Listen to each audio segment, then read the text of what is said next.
Everyone, welcome back to my channel. इस video में हम कर रहे हैं MEG 13 ब्लॉक नंबर है आपका 3 पोइट्री का सेक्शन। इसमें से हम करेंगे एक पोइट्री जिसको लिखा है सनी कविकर ने। इनकी 2 पोइट्री आपके सिलेबस में लगी हुई है, naked truth and with love. इस वीडियो में हम करेंगे नेकेड ट्रूथ। उससे पहले हम थोड़ा सा इंट्रोडक्शन देखेंगे ऑथर के बारे में, पोइट के बारे में, पोइट की बायोग्राफी के बारे में। उसके बाद हम पोइट्री को 1 बाय 1 स्टैंजा के हिसाब से उसको अच्छे से करेंगे। सो आप पूरी वीडियो देख लेना, अच्छी लगे तो लाइक शेयर सब्सक्राइब भी कर देना। ऑलराइट, जब हम बात करते हैं पोइट्री की, तो पोइट्री क्या है? पोइट्री एक्सप्रेस करता है इमोशन को और सेंटिमेंट्स को। किसके थ्रू? सिंबल्स के थ्रू, सिमिली के थ्रू, मेटाफर्स के थ्रू। क्योंकि बोल के नहीं पोइट्री बताती है कोई भी चीज़, पोइट्री बताती है सिंबल्स से, सिमिलीज से। और एज अ रीडर आपको वो चीज़ें समझनी पड़ेंगी कि वो किस चीज़ को सिम्बलाइज़ करती है, ये वर्ड किस चीज़ को सिम्बलाइज़ करता है। और वही एक तरीका है कि आप कम्युनिकेट कर पाते हो अपने रीडर से। एज अ पोइट आप कम्युनिकेट कर पाते हो। अगर हम बात करें सनी कविक्कड़ की, तो उनकी अगर हम बायोग्राफी की बात करें, उनकी अगर छोटी सी इंट्रोडक्शन की बात करें, then he was born in 1959 in the Dalit family in Kerala. क्योंकि हम बात करें दलित कैनन की, दलित कैनन का मतलब होता है कि एक वाइडली एक्सेप्टेड रीडिंग है, वाइडली एक्सेप्टेड स्टडी है। और ये कहाँ से थे? ये थे केरला से। और जो डिफ़िकल्टीज़ की अगर हम बात करें, the difficulties associated with the economic deprivation, जो कि पैसे ना होने की वजह से होती है या फिर इनइक्वालिटी होने की वजह से इन्होंने फेस करी है, उन सब चीज़ों के बारे में इनका इंट्रोडक्शन हम स्टार्ट कर सकते हैं। और ये एसोसिएटेड भी थे दलित मूवमेंट से, जो कि उस टाइम पे हुआ था। इनके ऊपर 2 अलग अलग इन्फ्लुएंसेस भी थे। एक तो था रिवोल्यूशनरी सर्कल का, और दूसरा अगर हम दूसरे इन्फ्लुएंस की बात करें तो वो था इनका बैकग्राउंड, जो कि जिसमें ये एक्टिव रहे थे काफ़ी, कम्युनिटी के साथ इनके कैसे रिलेशंस थे उनके बारे में। इनको बहुत डिलेमा था अपनी लाइफ को लेके। मिड 1980s में उन्होंने एक लाइन बोली थी, I was overcome with despair, I was left with nobody, I no political community, no friends, only depth and loneliness, I even considered suicide. Suicide की अगर आप कोई बात कर रहा है, देखो तो उसकी लाइफ आप सोच सकते हो कि उसने कितना सफ़र किया है, कितना वो गो थ्रू हुआ है उस सिचुएशन से कि उसको ऐसे चीज़ों को भी सोचना पड़ रहा है। तो वो आप यहाँ पे इनकी बायोग्राफी में, इनके इंट्रोडक्शन में देख सकते हो। तो इन्होंने और भी कुछ पोइट्रीज़ लिखी हैं, क्योंकि जैसे जैसे ये आगे बढ़े तो इन्होंने देखा कि जो पोइट्री है उसके थ्रू ये अपनी चीज़ों को लिख सकते हैं। इन्होंने राइटिंग स्टार्ट कर दी, पोइट्रीज़ लिखना शुरू कर दिया इन्होंने। और भी चीज़ें लिखी हैं इन्होंने। एक अपना कलेक्शन पब्लिश किया था, पोइट्री का कलेक्शन पब्लिश किया था जर्नल में, छोटी छोटी मैगजीन्स में। और इनके पोइट्री का कलेक्शन था जिसका नाम था डिसेंडेंट्स द स्टेयर्स। ये ना पब्लिश हुई थी 1993 में। सेकेंड इनका कलेक्शन था जिसका नाम था द विजन ऑफ स्केपगोट। इसके अलग अलग नाम भी हैं, क्योंकि केरला का था तो इनका अलग नाम भी है, ये इंग्लिश नेम है इनके। और इन्होंने एक अपनी नॉवल भी पब्लिश करी थी। अब हम कर लेते हैं नेकेड ट्रुथ, जो कि इनकी पोइट्री है, हमारे सिलेबस में लगी हुई है, मतलब आपके सिलेबस में लगी हुई है। देखो, पोइट्री की जितनी भी लाइन्स है मैं आपकी स्क्रीन पे लगा रही हूँ, तो उसको पहले आप देखोगे, वो आपको लाइन्स मिलेंगी और हम पोइट्री को कवर करते चले जाएंगे। Go with me guardian deities of my clan as a fly away leaving the nest. जब इसकी बात हो रही है, अगर आप देखो, पहले हम टाइटल देखें अगर, तो टाइटल में क्या बात करी गई है, जो पोएम है वो क्या सजेस्ट कर रही है? वो सजेस्ट कर रही है जो लाइफ है ना, उसके अलग अलग एस्पेक्ट होते हैं। लाइफ में एक चीज़ नहीं होती, बहुत ज़्यादा लाइफ प्लूरल चीज़ों से बनी होती है, अलग अलग लाइफ में एस्पेक्ट होते हैं। और ये दिखाती है कि जो पोइट है उसने किस तरीके की लाइफ को जिया है, क्या इंप्रेशन रहे हैं लाइफ को लेके। और वही ये जो पोइट्री है वो कमेंट करती है कि वो क्या सोचते हैं लाइफ के बारे में, जैसे ज़िंदगी उन्होंने जी है उसके बारे में बता रहे हैं। पोएट को कहीं ना कहीं ये लगता है कि उनके पास बहुत ही थोड़ा है, लिटिल चीज़ें हैं बताने के लिए, आपको रीडर को बताने के लिए बहुत ही छोटी सी चीज़ें हैं कि जिन्हें आप अप्रिशिएट कर सको या फिर एक्सेप्ट कर सको, क्योंकि उनकी लाइफ में ऐसा कुछ अच्छा हुआ ही नहीं। उनके लिए लाइफ क्या है? द लॉर ऑफ टीयर्स, कि उनकी पूरी ज़िंदगी सिर्फ रोते हुए ही बीत गई या फिर ऐसी बीत गई जिसमें कुछ अच्छा नहीं हुआ। ये पोइट्री में कहीं ना कहीं प्रेजेंट कर रहे हैं, किसको? फैमिली सीन को भी प्रेजेंट कर रहे हैं।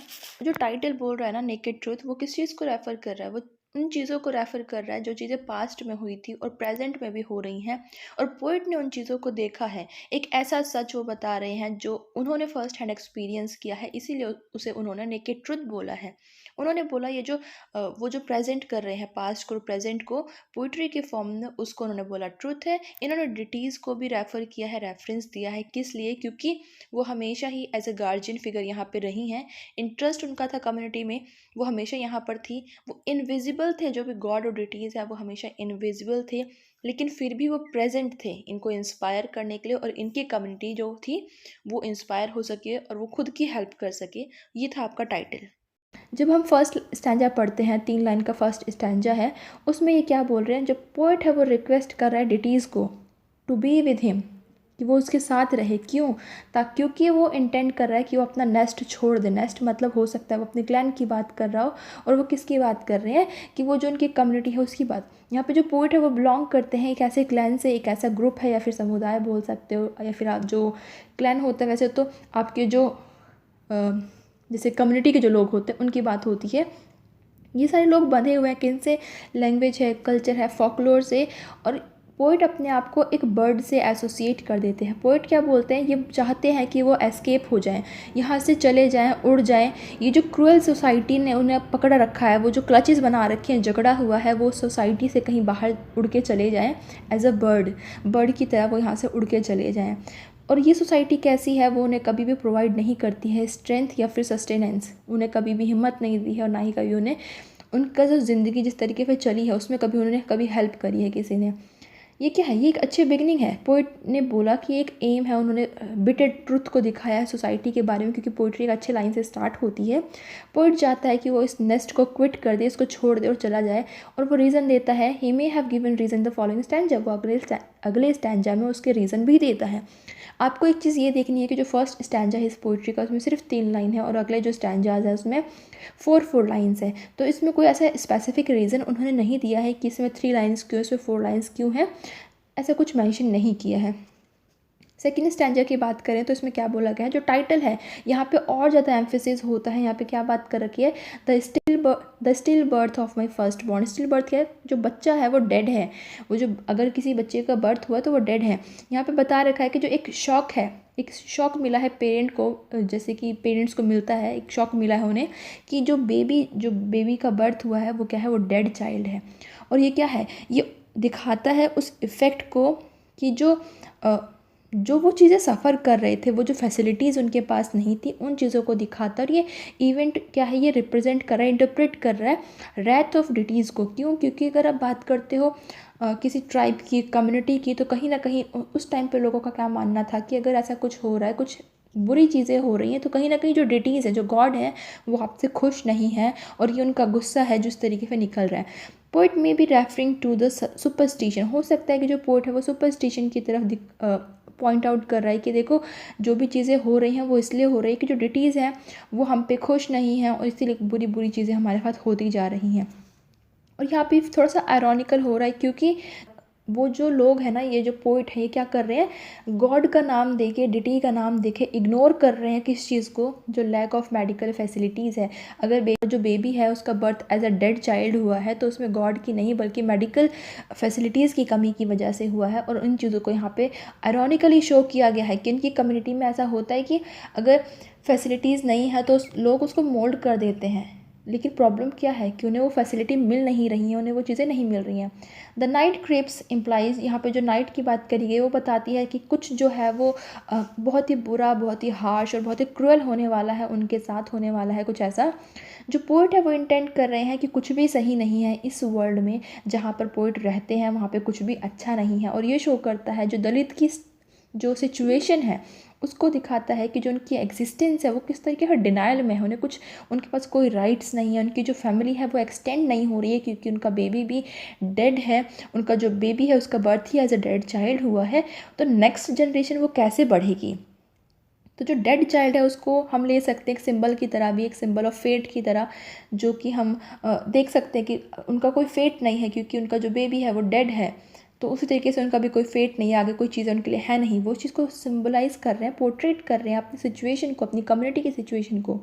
थर्ड एंड फोर्थ स्टैंजा क्या बात करता है? ये अटेंशन लेके जाता है सीधे किस पे? लॉर ऑफ टीयर्स पे, swelling in my eyes.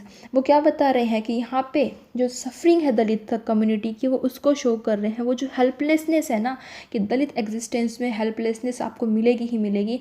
Man and women जो फील करते हैं, जो आंखों से उनके टीयर्स बह रहे हैं, रश ऑफ द टीयर्स जो उनकी आंखों से निकल रहे हैं, एज अ रीडर हम उनको कहीं ना कहीं फील कर सकें। उसकी बात ये करें, लोअर जो है, लोअर वर्ड जो यूज़ कर रखा है वो क्यों यूज़ कर रखा है, ताकि ये इम्प्लाइज करता है उस हिस्ट्री को जो कि अलग रखी गई है उनसे, उसको अलग तरीके से आर्टिकुलेट किया गया है, जहाँ पे दलित को कंसर्न ही नहीं दिया गया है। और यहाँ पे जो पोइट है वो एक तरीके से प्रेयर करते हैं डिटीज़ को कि उनकी सफरिंग को ख़त्म कर दिया जाए, उनकी कम्युनिटी को बचा लिया जाए, उसके लिए वो प्रे करते हैं। हार्वेस्ट की बात करी गई है आगे इसी पैराग्राफ में, स्टैंजा में, इसी स्टैंजा में बोला गया है कि जो हार्वेस्ट है वो ओवर हो चुका है, लेकिन जो दलित है वो अभी भी कैसे हैं, वो बर्डन के अंदर हैं। बर्डन किस चीज़ का है, लोन्स का, लीजेस का, कि जो लीज़ उन्होंने ली थी, कोई अगर उन्होंने लोन लिया था वो अभी तक ख़त्म नहीं हुआ है, वो उसी के भार के नीचे, बर्डन के नीचे भी पड़े हुए हैं वो लोग। जो पोइट है यहाँ पे बताते हैं financial difficulties of his people, मतलब कि उनके लोग, जो उनकी कम्युनिटी है, जो दलित कम्युनिटी की बात करी गई है उसकी बात कर रहे हैं ये। और ये शो करती है कि जो लैंडलेस एग्रीकल्चर लेबर है वो नहीं मैनेज कर पा रहे सर्वाइव करना, क्योंकि वो लेबरर हैं, उनको उतने वेजेस नहीं मिल रहे हैं। उनके जो वेजेस हैं वो कितने हैं, बहुत थोड़े से हैं, और वो डेप्थ में, कर्ज में डूबते चले जा रहे हैं, कर्ज में पड़े हुए हैं, ट्रैप हो रखे हैं, निकल नहीं पा रहे हैं। और जो पोइट है वो इसी क्लचेस से, सोसाइटी की इसी क्लचेस से, जकड़ से निकलना चाहता है। फिफ्थ स्टैंजा क्या बात करता है, ये कंटिन्यू करता है वही लिंक जो इकोनॉमिक डेप्रिवेशन की बात ये कर रहे थे कि इनके पास वेजेस नहीं है, पैसा नहीं है, उन्हीं चीज़ को कंटिन्यू करता है और दिखाता है सफरिंग ऑफ चिल्ड्रन, कि जो बच्चे हैं वो भी सफ़र कर रहे हैं। क्यों? क्योंकि वो बैठे हुए हैं थोड़े से फूड के लिए, कि फूड आएगा तो उनकी प्लेट में कुछ मिलेगा उन्हें। ये कहीं ना कहीं दलित चिल्ड्रन किस तरीके से बिना फूड, बिना प्रॉपर न्यूट्रिशन के जी रहे हैं, पोवर्टी को शो कर रहे हैं। जो सोसाइटी में सोशल इनइक्वालिटी है दलित कम्युनिटी में, उसको शो कर रहे हैं कि बच्चों को भी सफ़र करना पड़ रहा है। और लास्ट 4 स्टैंजा जो है पोइट्री के, उसमें भी 5 लाइन है। और ये जो क्योंकि इसमें बता रखा है कि जो लाइन्स है उसका डिवीज़न कोई कंफर्म नहीं है कि क्यों कर रखा था, पर फिर भी अलग अलग सेंस देने के लिए हो सकता है कर रखा हो, क्योंकि सफरिंग दिखा रखी है फैमिली की एज अ सीन, कि एक सीन क्रिएट कर रखा है कि जो हेड ऑफ़ द फैमिली है उनको फीवर हो रखा है, सिस्टर की जो मैरिज है वो ब्रोकन हो चुकी है, वेडिंग नाइट है ऑफ द सिबलिंग, लेकिन फिर भी वो खुश नहीं है। एंड इमोशन की बात करी गई है, अलग अलग इमोशन एक ही स्टैंजा में आपको कवर करने की कोशिश करी गई है। तो ये जो वर्ड यूज़ कर रखा है ब्रोकन, ये जो वेडलॉक जो है वो ब्रोकन हो चुका है, अनफोल्ड है, क्या दिखाता है, डिसअप्रूवल की, इल हेल्थ है फादर की, ये क्या दिखाता है कि हेल्थ केयर की फैसिलिटी वहाँ पर नहीं है, lack of health care facility है।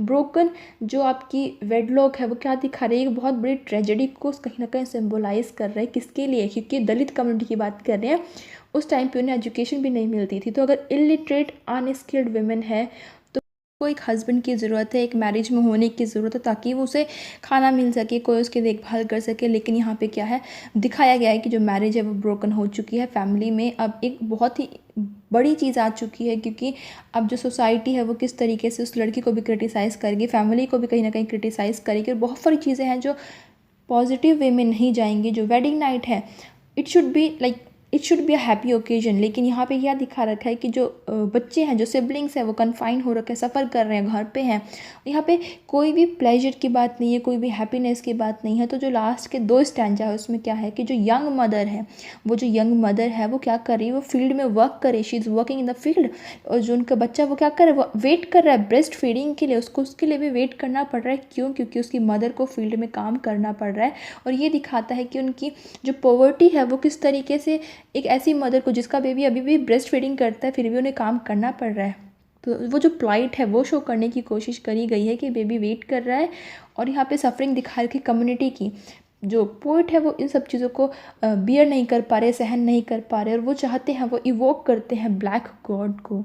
ब्लैक गॉड की बात क्यों करी गई है, क्योंकि इन्होंने बात करी है अपनी कम्युनिटी की, इन्होंने बात करी है दलित कम्युनिटी की, इसलिए वो इवोक कर रहे हैं ब्लैक गॉड को, to stop the sun a second time to recast everything, कि सन को कहो कि वो थोड़ा देर रुक जाए या फिर दोबारा से निकले और दूसरी बार रुक जाए और दोबारा से रिकास्ट करे हर एक चीज़ को, दोबारा फिर सारी चीज़ें फिर से होने लग जाएँ। तो यहाँ पे जो पोइट्री है वो ख़त्म होती है। पोइट्री मुझे बहुत पसंद आई, आपको कैसी लगी? पसंद आई तो लाइक शेयर कर देना, and I will see you in the next video. Bye bye.